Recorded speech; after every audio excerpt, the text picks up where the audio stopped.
Pollen grain mature हो जाते हैं और 2 सेल स्टेज पे होते हैं, यानी उसमें एक लार्ज वेजिटेटिव सेल और small generative cell, 2 cell stage पे पोलन ग्रेन के प्रेशर से पोलन चैम्बर ब्रस्ट हो जाता है और पोलन ग्रेन इतने हल्के होते हैं, लाइट होते हैं कि वो एयर में फ्लोट करते रहते हैं।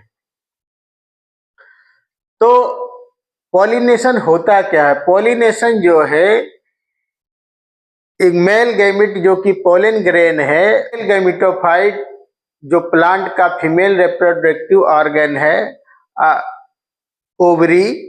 ओवरी में स्टाइल स्टिग्मा, यानी कि पोलन ग्रेन का स्टिग्मा पे गिरना, वो चाहे किसी भी थ्रू से हो, मीडियम कुछ भी हो सकता है। पॉलिनेशन जो है कई प्रकार का होता है। तो सबसे पहले हम बात करेंगे ऑटोगैमी की। ऑटोगैमी का मतलब ये है कि सेम फ्लावर का पोलन ग्रेन उसी फ्लावर की स्टिग्मा पे गिरे, तो इसको हम ऑटोगैमी कहते हैं। कुछ प्लांट हैं जैसे पोमेलिना, वियोला और ऑक्जेलिस, इसमें क्या होता है, दो प्रकार के 2 टाइप्स फ्लावर होते हैं। Number 1 chasmogamous, number 2 cleistogamous.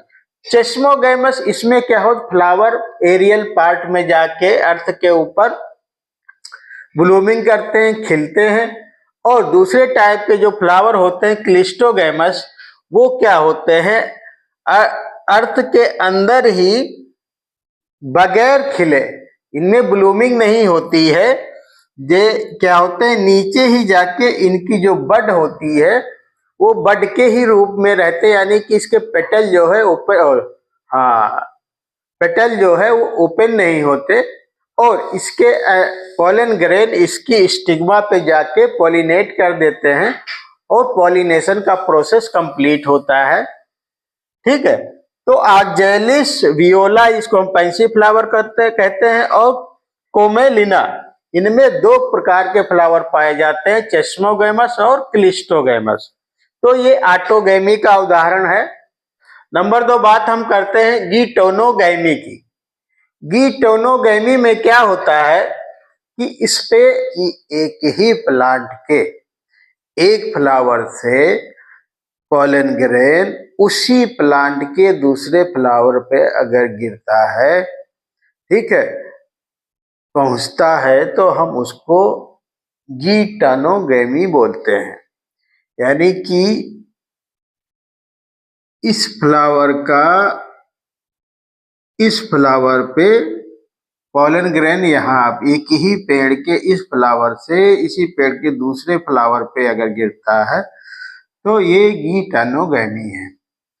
और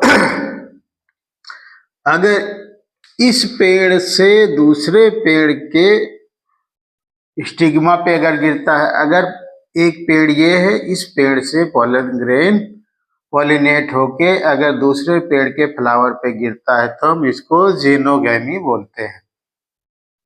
तो ये बात रही पॉलिनेशन की कि ऑटोगैमी क्या है, गीटोनोगैमी क्या है और जीनोगैमी क्या है। पॉलिनेटिंग एजेंट, पॉलिनेटिंग एजेंट यानी कि पॉलिनेशन जो है किस किस से परफॉर्म हो सकता है। तो नंबर 1 है एयर, नंबर 2 है वाटर,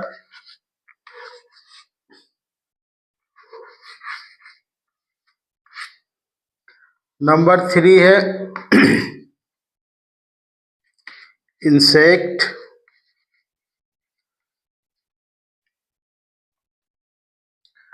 नंबर 4 है बैट, नंबर 5 है मोलस्क। तो ज्यादातर जो पॉलिनेशन होता है मैक्सिमम प्लांटों में, वो उसमें बायोटिक एजेंट होते हैं, यानी कि इंसेक्ट होंगे। कुछ प्लांटों में एबायोटिक एजेंट से भी होता है। तो जैसे कि एबायोटिक एजेंट में आपके क्या क्या आ जाता है, ये बायोटिक, ये है एबायोटिक,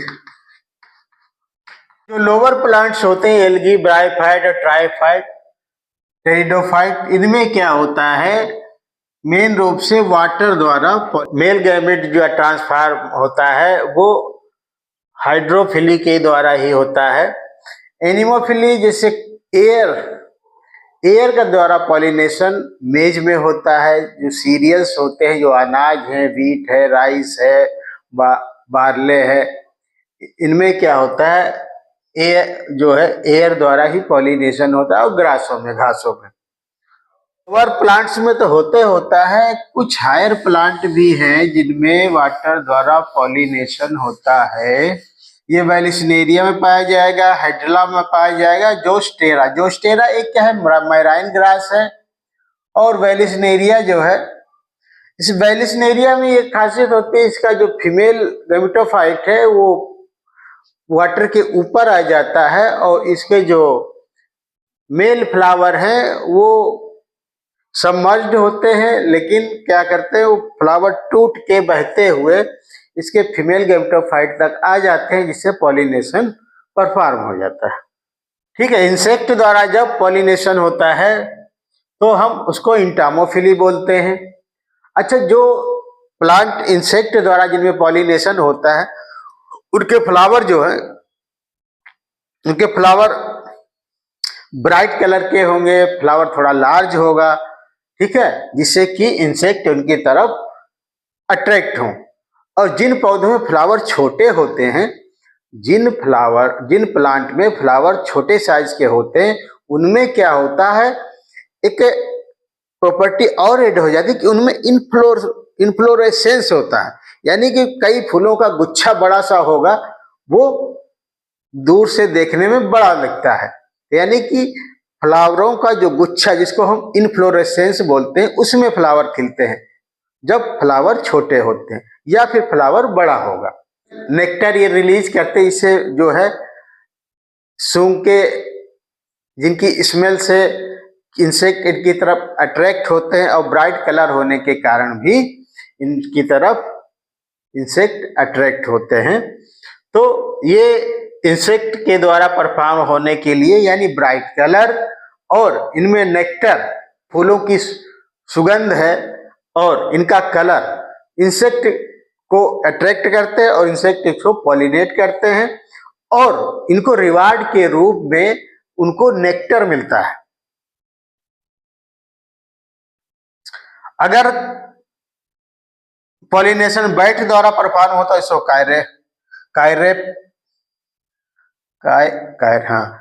अगर पॉलिनेशन अगर बैट द्वारा परफॉर्म होता है इसको कायरोप्टियोफिली बोलते हैं। मोलस्कन द्वारा होता है तो इसको माइलेकोफिली बोलते हैं। और ऑरिन्थोफिली जब पक्षियों द्वारा होता है, जैसे हमिंग बर्ड हो गई। हमिंग बर्ड जो है, छोटी छोटी जो चिड़िया होती हैं वो जो है इसमें पॉलिनेशन को परफॉर्म करती हैं। और माइलेकोफिली जो होती है, इसका उदाहरण है एरम लिली। एरम लिली में क्या होता है, माइलेकोफिली पाई जाती है।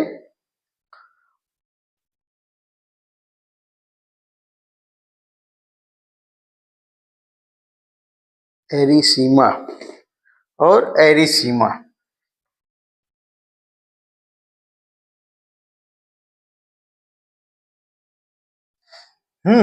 एरम लिली और एरिसीमा में मोलस्कन द्वारा पॉलिनेशन होता है, जिसको हम माइलेकोफिली बोलते हैं। पक्षियों द्वारा होता है तो उसको हम ऑरिन्थोफिली बोलते हैं। तो ये बात हो गई पॉलिनेशन की। अच्छा, एक चीज और है, जो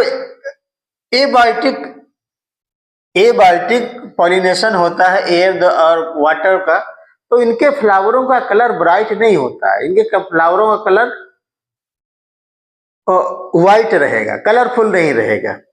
और दूसरी बात है, कुछ पेड़ क्या है, कुछ पेड़ों में फूल जो है रात में खिलते हैं, तो रात में जो खिलते हैं फ्लावर, उनका भी कलर व्हाइट होता है ताकि वो शाइन करते रहें और इंसेक्ट द्वारा उनका पॉलिनेशन हो, जैसे कि रात रानी। मॉथ अपने अंडे एमार्फोफेलस और यक्का के लाक्यूल में देते हैं। एमार्फोफेलस टालेस्ट प्लांट है जो कि 6 फीट का होता है। तो आउटब्रीडिंग डिवाइस में नेचर ने कुछ ऐसा बना रखा है कि क्रॉस पॉलिनेशन को प्रमोशन मिले, जिससे कि स्पीसीज के इम्यूनिटी डेवलप हो जाए, वो लॉन्ग टाइम तक सरवाइव रहे। तो उसके लिए क्या होता है, मेल पार्ट और फीमेल पार्ट यानी कि एंथर और जो फीमेल पार्ट है ओव्यूल या ओवरी, दोनों का अलग अलग टाइम पे मैच्योर होना। यानी एंथर पहले मैच्योर हो जाएगा और उसका फीमेल पार्ट जो ओवरी है बाद में मैच्योर होगी, या कभी कभी ओवरी जल्दी मैच्योर हो जाएगी, एंथर बाद में मैच्योर होगा। तो जब ये डिफरेंस होगा तो सेल्फ पॉलिनेशन हो ही नहीं पाएगा। स्टामेन और पिस्टिल दोनों के साइज में इतना डिफरेंस होता है। डिफरेंस मतलब ये है कि कभी कभी स्टामेन इतने छोटे रहते हैं कि और ओवरी का साइज थोड़ा बड़ा होता है। तो जब इसके साइज छोटा रहेगा एंथर का, तो इसके एंथर से निकलेंगे पोलन ग्रेन, ओवरी के स्टिग्मा पहुंच नहीं पाएंगे। तो दोनों का जो लेवल होता है वो काफी हाइट में डिफरेंस होता है। तो इसके सेल्फ मतलब खुद इस फ्लावर के पोलन ग्रेन इसकी स्टिग्मा पे नहीं पहुंच पाते। तो ये क्या है, आउट ब्रीडिंग डिवाइस। ये क्या कहते हैं, सेल्फ पॉलिनेशन को रोकती है और क्रॉस फर्टिलाइजेशन को, पॉलिनेशन को बढ़ावा देती है। दूसरा है पॉलन पिस्टिल इंटीग्रेशन। तो अब इसमें यह है कि जो पोलन ग्रेन पिस्टिल पे गिरते हैं, पिस्टिल की स्टिग्मा पे गिरते हैं, तो उसमें क्या होता है, एक पर्टिकुलर केमिकल होते हैं। तो पिस्टिल की स्टिग्मा अगर चाहेगी कि ये वाला पोलन ग्रेन हमारी स्टिग्मा पे ग्रो हो, तभी वो ग्रो होगा। और दूसरी स्पीसीजों के जब पोलन ग्रेन गिरते हैं वो उस पर जर्मिनेट ही नहीं हो पाते हैं। जब स्पेसिफिक स्पीसीज का ही जब पोलन ग्रेन स्टिग्मा पे गिरेगा तभी वो ग्रो होगा। तो ये क्या है, पोलन इंट्रैक्शन। ये पोलन और पिस्टिल में दोनों में जो केमिकल होते हैं वो जिस चीज को डिसाइड करते हैं कि कौन सा पोलन ग्रेन इस स्टिग्मा पे ग्रो करेगा। इंसेक्ट के शरीर पे मान ले पोलन ग्रेन जो स्टिक हुए हैं वो खास इसी स्पीसीज की फीमेल यानी इसी स्पीसीज के फ्लावर की स्टिग्मा पे पहुंचे। कभी कभी इंसेक्ट इससे पहले दूसरे फ्लावर पे बैठ जाता है, इन्हीं सेम स्पीसीज की फ्लावर पे नहीं बैठता है। तो ऐसे क्या होता है, जो पोलन ग्रेन का वो काफी नुकसान होता है।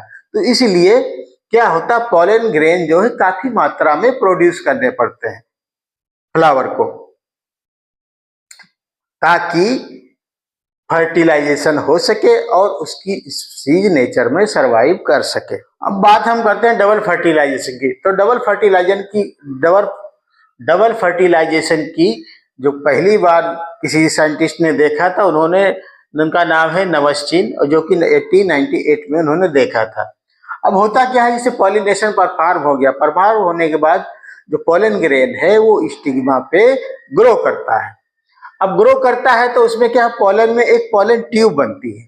तो अगर एक पोलन ट्यूब बनती है तो उसको मोनोसाइफिनस बोलते हैं, और मान लिया एक से ज्यादा पोलन ट्यूब बन गए तो उसको हम पॉलीसाइफिनस बोलते हैं।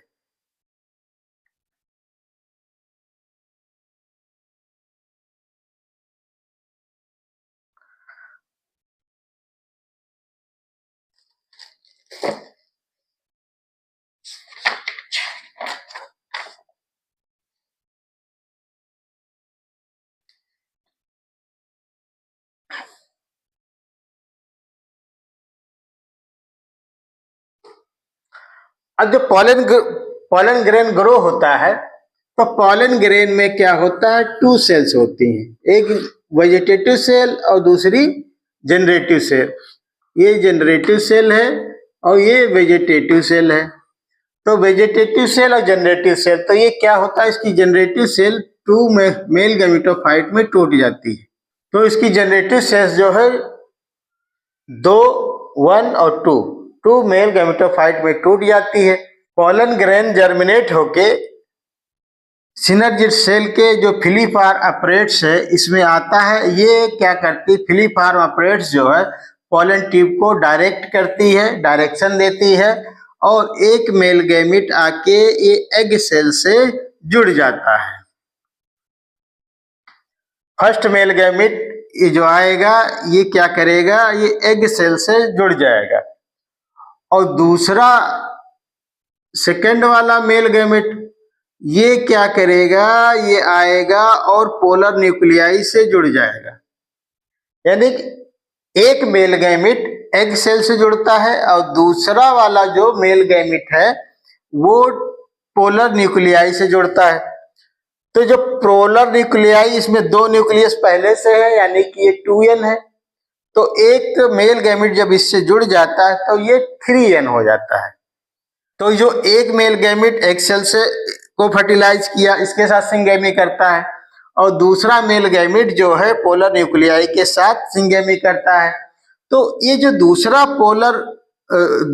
मेल गैमेट जो पोलर न्यूक्लियाई के साथ सिंगेमी करता है इसी को हम डबल फर्टिलाइजेशन बोलते हैं। तो जाइगोट जो बनता है एग सेल और मेल गैमेट के कॉम्बिनेशन पर से बनता है। जीनोटाइप 2n होता है। जो एंडोस्पर्म बनता है इसका जीनोटाइप 3n होता है। दो पोलर न्यूक्लियाई 2n प्लस एक मेल गैमेट n, ये 3n होता है। तो अगर बच्चों आपसे पूछा जाता है कि एंडोस्पर्म का जीनोटाइप क्या है तो ये 3n है, ठीक है।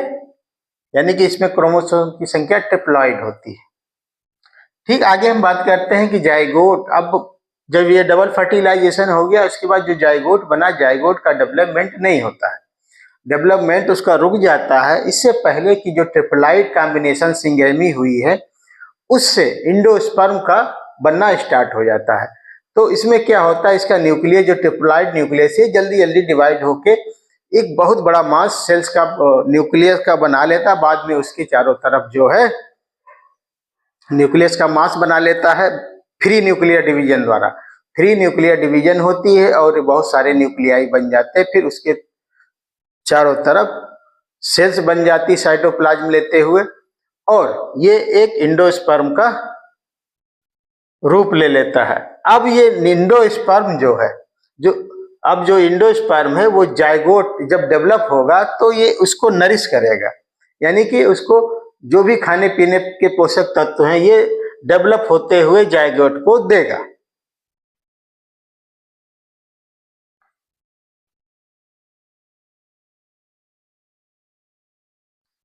इंडोस्पर्म वेल डेवलप्ड हो जाता है, इसको जो पोषक तत्व चाहिए जाइगोट को डेवलप होने के लिए वो इंडोस्पर्म से मिलता है। तो जाइगोट अब डेवलप होना स्टार्ट हो जाता है। तो जब स्टार्ट होता है तो एक सेल से दो सेल में डिवाइड हुआ, उसके बाद इसका स्ट्रक्चर जब मल्टी सेलुलर हो जाता है तो ये अटेंड करता है ग्लोब्यूलर, इसका एक ग्लोब्यूलर एम्ब्रियो होता है, ठीक है। तो ये ग्लोब्यूलर शेप अटेंड कर देता है, ठीक है। तो इसको ग्लोब्यूलर एम्ब्रियो बोलते हैं। उसके बाद जो है ये नेक्स्ट इसका जो फॉर्म होता है वो हार्ट शेप्ड होता है। शुरुआत में मोनोकाट और डाइकाट का जो एम्ब्रियोनिक डेवलपमेंट होता है वो लगभग सेम होता है, बाद की स्टेजें कुछ चेंज हो जाती हैं। ये जो हमने दिखाया है ये डाइकोटिलीडॉन का एम्ब्रियोजेनिस की डेवलपमेंटिंग स्टेज है। जाइगोट, फिर न्यूक्लियर डिवीजन स्टार्ट हुआ, ग्लोब्यूलर एम्ब्रियो बना, उसके बाद हार्ट शेप एम्ब्रियो बनता है। तो ये वेल डेवलप्ड एम्ब्रियो का स्ट्रक्चर है। इसमें क्या एक सस्पेंसर होता है, दो कोटलीडॉन होते हैं, यहाँ पे रेडिकल वाला हिस्सा होता है, ये प्लूम्यूल है। तो किसी भी सीड के अंदर इस स्टेज तक ये डेवलपमेंट होता है। और तो डाइकाट के एम्ब्रियो में दो कोटिलीडॉन होंगे, रेडिकल होगी, रेडिकल के ऊपर रूट कैप पाया जाता है, रेडिकल के ऊपर रूट कैप पाया जाएगा और दो कोटिलीडॉन के बीच में जो है प्लूम्यूल पाया जाता है। ये डाइकाट एम्ब्रियो है। और मोनोकाट के एम्ब्रियो में खासियत क्या है, स्क्यूटेलम की, यानी कि मोनोकाट के एम्ब्रियो में स्क्यूटेलम पाया जाएगा और रूट कैप के ऊपर कोलियोराइजा पाई जाती है, स्ट्रक्चर कोलियोराइजा। ठीक है, रेडिकल है, रेडिकल के ऊपर रूट कैप है, तो डिफरेंस क्या है, रूट कैप के ऊपर कोलियोराइजा है। ठीक है, और ये स्क्यूटेलम हो गया। ठीक है, ये सूट अपेक्स है। सूट अपेक्स के ऊपर क्या पाया जाता है, इसमें कोलियोप्टाइल पाया जाता है। ठीक है, यानी कि 2-3 चीजों का डिफरेंस है। नंबर 1 स्क्यूटेलम और कोलियोप्टाइल और कोलियोराइजा। कोलियोप्टाइल, कोलियोराइजा और स्कूलेटम और इपीब्लास्ट, यानी रूट पे कोलियोराइजा पाया जाएगा, सूट के ऊपर कोलियोप्टाइल पाया जाएगा और स्क्यूटेलम पाया जाएगा, और एक छोटी संरचना उसको हम इपीब्लास्ट बोलते हैं। तो ये दोनों के एम्ब्रियो में थोड़ा डिफरेंस है। ठीक है, कभी कभी क्या होता है, जब एम्ब्रियो डेवलप होता है तो उसी में पूरा कंज्यूम कर लिया जाता है और इंडोस्पर्म बचता ही नहीं है। तो जैसे कि चना हो गया, मटर हो गया, पीनट हो गया, बीन्स हो गई, इनमें क्या इंडोस्पर्म नहीं होता है। इसमें फूड कोटिलीडॉन में रिजर्व रहता है, जो कि ग्रोइंग करते समय नोरिश का काम करता है। अच्छा, कुछ पौधों में क्या है, इंडोस्पर्म बचा रह जाता है। मान लीजिए जाइगोट डेवलप भी हो गया एम्ब्रियो में, उसके बाद भी रेमनेंट पार्ट बच जाता है, ज्यादातर हिस्सा बचा रहता है। जैसे कोकोनट में इंडोस्पर्म काफी मात्रा में बचा हुआ रहता है, और कास्टर जैसे अरंड है उसमें भी इंडोस्पर्म बचा हुआ रहता है। और जितने भी सीरियल्स हैं, जैसे गेहूं हो गया, चावल हो गया, मेज हो गया, इनमें इंडोस्पर्म का हिस्सा का ज्यादातर बचा हुआ रहता है, जो जर्मिनेशन के समय इनके काम आता है। अच्छा, कुछ पौधों में क्या होता है कि इस्तेमाल तो होता है लेकिन पूरी तरह से इस्तेमाल नहीं हो पाता है इंडोस्पर्म, तो हल्की एलुरा मतलब थोड़ी सी लेयर के रूप में बचा रहता है। जैसे कि ब्लैक पेपर यानी काली मिर्च में इंडोस्पर्म पाया जाएगा, वो बहुत ही थोड़ी मात्रा में पाया जाता है। तो इसी बिहेव पे इनको डिवाइड किया गया है कि जिनमें एंडोस्पर्म नहीं होता है या वो नॉन एल्ब्यूमिनस कहलाते हैं, एक्स एल्ब्यूमिनस कहलाते हैं। जैसे कि चना, मटर, सेम इत्यादि, ये क्या है, नॉन एल्ब्यूमिनस या एक्स एल्ब्यूमिनस है। एल्ब्यूमिनस सीड जिसमें जो है एंडोस्पर्म बचा रहता है काफी मात्रा में, जैसे राइस, व्हीट, मेज, कास्टर, और जिसमें स्पर्म बहुत थोड़ी मात्रा में रहता है उसको हम पेरिस्पर्म बोलते हैं। वो बीट और ब्लैक पेपर यानी काली मिर्च में पाया जाता है। तो नंबर ऑफ सीड ये ज्यादा मात्रा में प्रोड्यूस करते ताकि इनकी सीड नेचर में सर्वाइव कर सके और लंबे समय तक रह सके। जैसे आर्किड है, पौधा छोटा है लेकिन सीड इसके बहुत स्मॉल साइज के होते हैं। ठीक है, और फाइकस प्लांट बहुत बड़ा होता है, इसके सीड भी बहुत स्मॉल साइज के होते हैं। और स्मॉल साइज के सीड औराबैंकी और स्ट्राइगा, जो कि एक पूर्ण परजीवी एंजियोस्पर्म है, इनके भी सीड स्मॉल साइज के होते हैं ताकि काफी मात्रा में बन सके और अपनी सीज को नेक्स्ट सीजन में फेवरेबल कंडीशन आने पे अगर कुछ सीड डैमेज भी हो जाते हैं, नष्ट हो जाते हैं, तो कुछ सीड ग्रो करके इनकी सीज आगे नेचर में मेंटेन रखें। ओवरी में सीड बन गया तो जो ओवरी है वो फ्रूट का रूप ले लेती है, और ओवरी की जो दीवार है, वाल है, वो फ्रूट की वाल बना लेती है, यानी कि इपिकार्प, मेसोकार्प और इंडोकार्प, और ओव्यूल से सीड का डेवलपमेंट हो जाता है। बाकी कैलिक्स, करोला जो है वो गिर जाते हैं, का सेट डाउन हो जाता है। ठीक है, और ये जो सीड बनता है, सीड को क्या है, इसका एक डॉर्मेंसी पीरियड होता है। तो डॉर्मेंसी पीरियड जो है, तो जो फ्रूट ओवरी से डेवलप होते हैं उनको हम ट्रू फ्रूट बोलते हैं, और जो फ्रूट ओवरी के अलावा थैलेमस से डेवलप हो गए या फ्लावर के दूसरे पार्ट से डेवलप हो गए, तो उनको हम फॉल्स फ्रूट बोलते हैं। तो फॉल्स फ्रूट की कैटेगरी में क्या है, एप्पल, स्ट्रॉबेरी और कैसियो, ये क्या होता है, ओवरी के अलावा दूसरे पार्टों से डेवलप हो जाते हैं, जैसे थैलेमस से डेवलप हो जाते हैं, तो इनको क्या बोलते हैं, फॉल्स फ्रूट हम बोलते हैं। तो जब सीड मैच्योर हो जाता है तो वो डिहाइड्रेट हो जाता है। तो डिहाइड्रेट होने के कारण जो है उसकी मेटाबॉलिज्म जो है स्लो हो जाती है। उसके बाद जब ये सीड फेवरेबल कंडीशन में पड़ता है तो उसको जो माइक्रोपाइल वाला पोर्शन होता है, जो कि हमने फर्टिलाइजेशन के समय पढ़ा था, उससे क्या होता है, वाटर और ऑक्सीजन का इनटेक होता है और सीड की मेटाबॉलिज्म बढ़ती है। ठीक है, और सीड ग्रो होता है। तो मैच्योर होने पे सीड की जो है डिहाइड्रेशन होने से उसमें वाटर की काफी हद तक क्वांटिटी डिहाइड्रेट हो जाती है, तो उसमें क्या है, मेटाबॉलिक रेट बहुत स्लो हो जाता है, जिसके कारण कि जो है इनमें एक डार्वेंसी का पीरियड आता है। अगर सोचिए कि अगर सीड में डार्वेंसी पीरियड ना होता तो हम सीरियल्स या जो भी ग्रेन खाने के लिए स्टोर करते, क्या स्टोर कर पाते? नहीं कर पाते। ठीक है, तो सीड में डार्वेंसी का होना भी बहुत जरूरी है। तो जो सबसे ज्यादा डॉर्मेंसी पाई गई है वो ल्यूपिनस अरेक्टिका। ठीक है, इसमें 10,000 ईयर की डॉर्मेंसी पाई गई है। और एक अभी नई रिसर्च हुई डेट पाम, जिसको हम फोनिक्स डैक्टिलिफेरा भी बोलते हैं, इसमें 200 ईयर की जो है डॉर्मेंसी रिकॉर्ड की गई है। और जो आर्टिफिशियल कोई स्पीसीज है, इस पे रिसर्च चल रही है या उसको कुछ लॉन्ग टाइम के लिए रखना चाह रहे हैं, तो हमको नाइट्रोजन गैस में, N2 गैस में 196 -196 डिग्री सेंटीग्रेड पे स्टोर करना होता है। नाइट्रोजन गैस में -196 डिग्री सेंटीग्रेड पे अगर हम स्टोर करेंगे तो उसकी वाइटलिटी मेंटेन रहेगी और फेवरेबल कंडीशन में जब हम डालेंगे तो वो ग्रो कर जाएगा। और ये सीड स्टोर करने का तरीका तो है ही है, साथ में जो है ह्यूमन स्पर्म को भी नाइट्रोजन गैस के -196 डिग्री से टेम्परेचर पे स्टोर किया जाता है आर्टिफिशियल फर्टिलाइजेशन के लिए।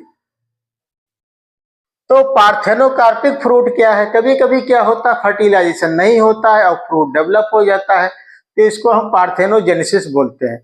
तो आजकल क्या है, कुछ फ्रूट हार्मोन्स का, प्लांट हार्मोन्स,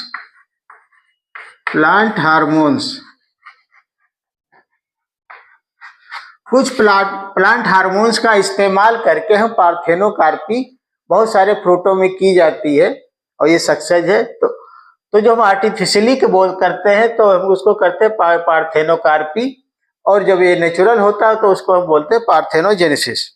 अब आगे दो टर्म आते हैं, एपोमिक्सिस और पॉलीइम्ब्रियोनी। इन सिंगेमी नहीं परफॉर्म हो पाती, यानी कि फर्टिलाइजेशन नहीं होता है। तो विदाउट फर्टिलाइजेशन कुछ पौधों में फ्रूट डेवलप हो जाता है। तो इसके तरीके हैं, नंबर 1 है एपोमिक्सिस।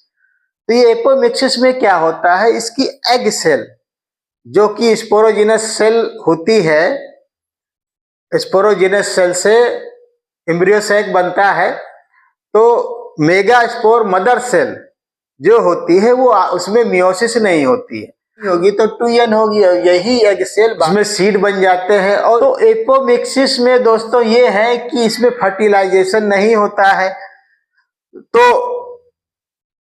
अगर हम ऐसी फसलें क्रॉप करेंगे तो क्योंकि फर्टिलाइजेशन नहीं हो रहा तो इसमें क्या है, हाइब्रिडाइजेशन नहीं होगा। तो हाइब्रिडाइजेशन नहीं होगा तो ये जो स्पीसीज है वो बनी रहेगी, इसमें कोई वेरिएशन नहीं आया। तो उसमें नेक्स्ट टू नेक्स्ट ईयर हम इसके सीड इस्तेमाल करके क्रॉप कल्टीवेशन में इस्तेमाल कर सकते हैं। फार्मर जो पर ईयर हाइब्रिड सीड लेता है वो काफी कॉस्टली पड़ता है, इसलिए साइंटिस्ट एपोमिक्सिस के लिए जो जीन जिम्मेदार है उस पर रिसर्च चल रही है, ताकि एपोमिक्सिस परफॉर्म करके वो ऐसे सीड बना ले जिससे किसान जो है, फार्मर नेक्स्ट ईयर इसको इस्तेमाल कर सके।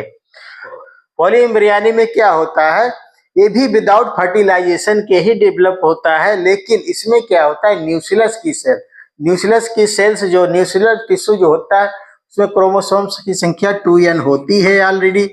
न्यूक्लियस कुछ सेल्स डिफरेंशिएट हो जाती है, एम्ब्रियो सैक बना लेती हैं और कई एम्ब्रियो सैक बना लेती हैं और वही एम्ब्रियो सैक बाद में सीड में चेंज हो जाते हैं। ठीक है, जब सीड में चेंज हो जाते हैं तो इसमें बहुत सारे सीड पाए जाएंगे, जैसे कि लेमन हो गया। तो आप कभी ही लेमन और साइट्रस के सीड आप देखेंगे तो उसमें सेम साइज के नहीं होते हैं, वो उनका साइज डिफर होता है, कोई बड़ा होगा, कोई छोटा होगा, कोई मीडियम होगा। जिसका कारण यही होता है कि ये न्यूक्लियस सेल से डेवलप होते हैं, तो उसमें जो डिफरेंशिएशन होता है सेल का, उससे एम्ब्रियो सैक बनते हैं। तो कुछ एम्ब्रियो सैक साइज में बड़े होते हैं, कुछ छोटे होते हैं, तो उसी हिसाब बिहेव पे उनका डेवलपमेंट होता है और सीड का साइज डिसाइड होता है। Sexual reproduction in flowering plant. तो बच्चों इसमें बहुत सारे टॉपिक हैं जो हमारे इंटर के एग्जाम में पूछे जाते हैं, प्लस कई क्वेश्चन जो है सीबीएसई में भी आपसे इससे जो है आते हैं इस टॉपिक से। सीबीएसई के इंटर का बोर्ड जो है या यूपी का एग्जाम का बोर्ड है, इनमें क्वेश्चन कई 2-4 नंबर के पूछे जाते हैं। तो इन टॉपिकों को आपको अच्छी तरह से तैयार करना है और नीट में भी एक से दो क्वेश्चन इसमें से पूछे जाएंगे। सिलेक्शन के लिए बच्चों एक क्वेश्चन ही सिलेक्शन कराता है, मेरिट में लाता है। तो कोई भी टॉपिक आप मिस ना करें और आगे अच्छी सी तैयारी करते रहें और इस जानकारी को अपने दोस्तों में, फ्रेंडों को शेयर करें, लाइक करें और सब्सक्राइब करें। मिलते हैं नेक्स्ट वीडियो में। धन्यवाद।